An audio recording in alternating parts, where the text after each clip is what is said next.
piggyback on what he said because my experience wasn't quite like that. It's funny how my mother reacted to what I call my white girl stage. We're talking, late teens, early 20s. And, it wasn't really, I think my father was more looking at me like, dude, what is you doing? I remember one particular girl that I was dating at the time, and every few years we would have family reunions. And, I was living with her at the time, and it was like, okay, so I'm going down south with her. And my father looking at me like, you out your mind? Like, no, this is okay. We know this is Detroit. You can do some things in the north, but no, you're not about to go down south with no white girl. But listening to his experience with how people would react if he brought a white girl over to the house, that's not something that I really got. My mother just kind of dealt with it. But after some years, she made it, let's say, you froze up. Her there. feelings. Okay. What's that? She froze up there for a hot second. You said, "Let's." Okay. Mom, she felt.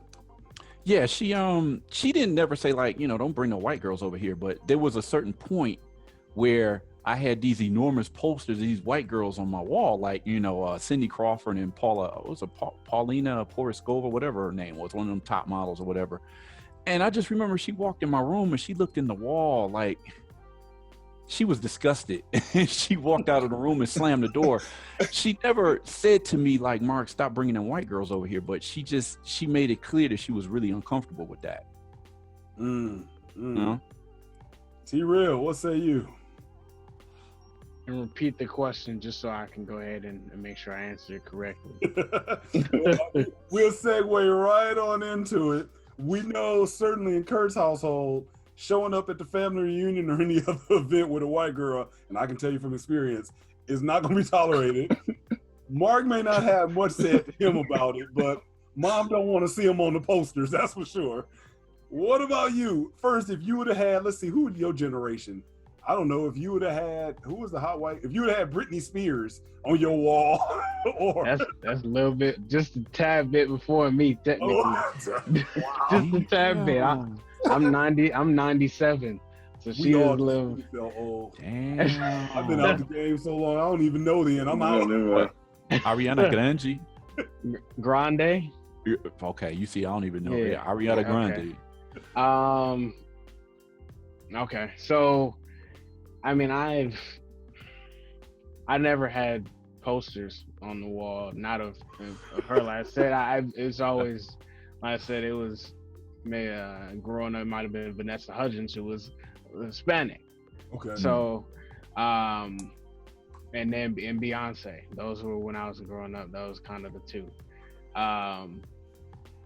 But I mean, I did for a brief moment date a white girl. And I never brought her around, and it wasn't necessarily just because she was white, but it was just because I'm like, I don't think this is really going to be a long-lasting relationship anyway. So I'm like, you don't get to that point where I'm just like, hey, look who I have. Mm-hmm.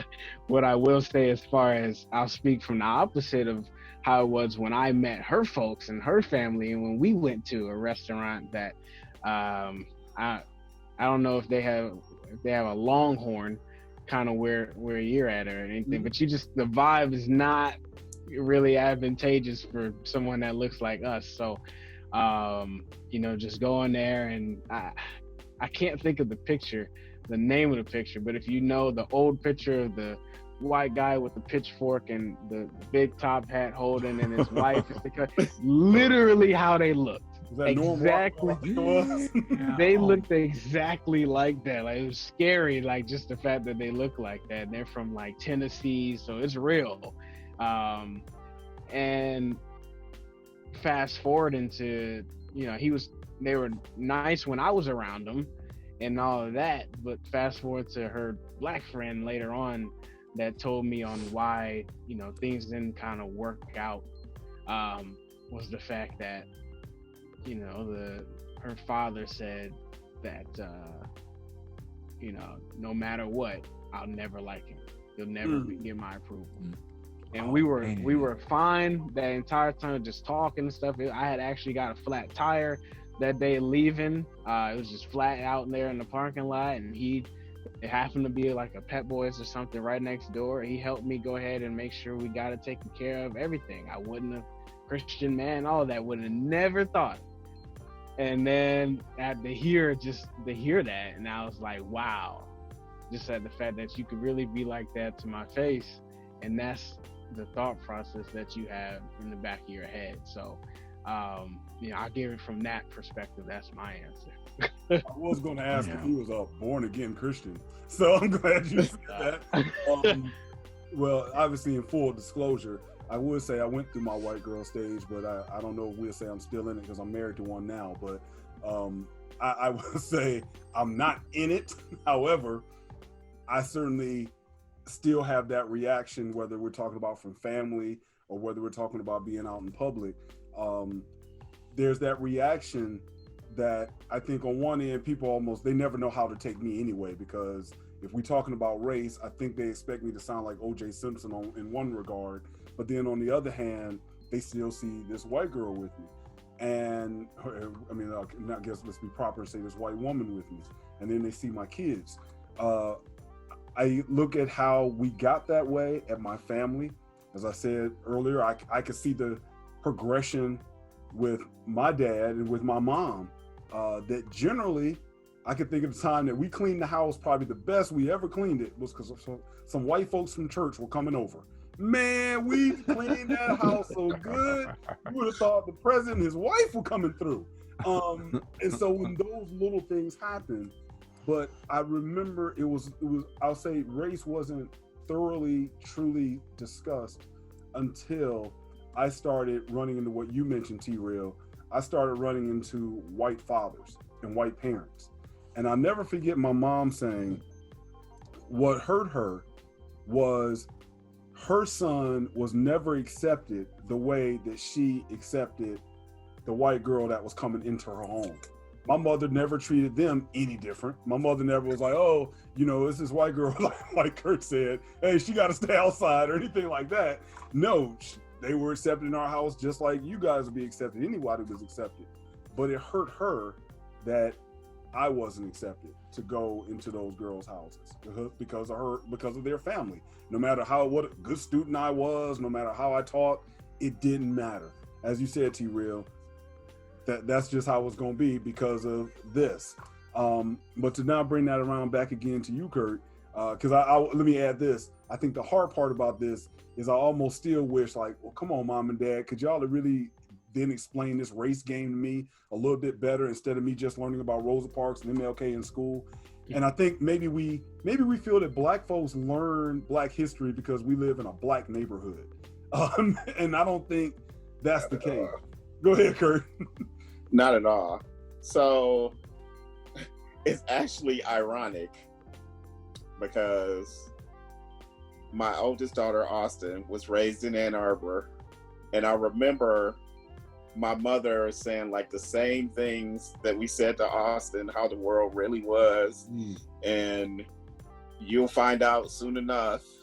And Austin being like, no, I'm gonna marry Biff, blah, blah, blah.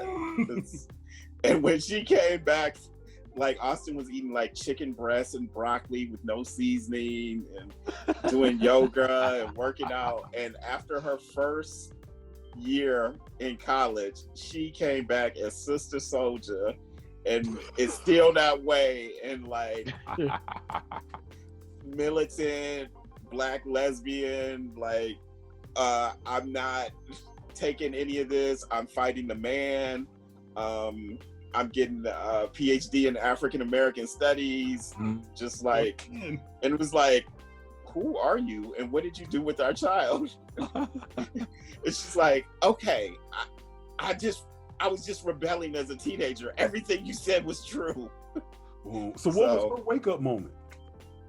Going to college, and she was like, I can't believe you guys let me be a coon all through high school, and I had to go to college to learn how not to be one and how to love myself. It was like, wow. And I remember my mom having the same. I was like, everybody's like cool, and everybody doesn't think that way. They don't think the way you think. And I don't know what happened, but eventually I was like, yeah, Mom, you're right. It is that way. You know what? You just gave us the show title for the day. Why did our parents let us be coons? Maybe that's what we're going to title the show, because I think that summarizes it right there. Because it's like we have that wake up moment.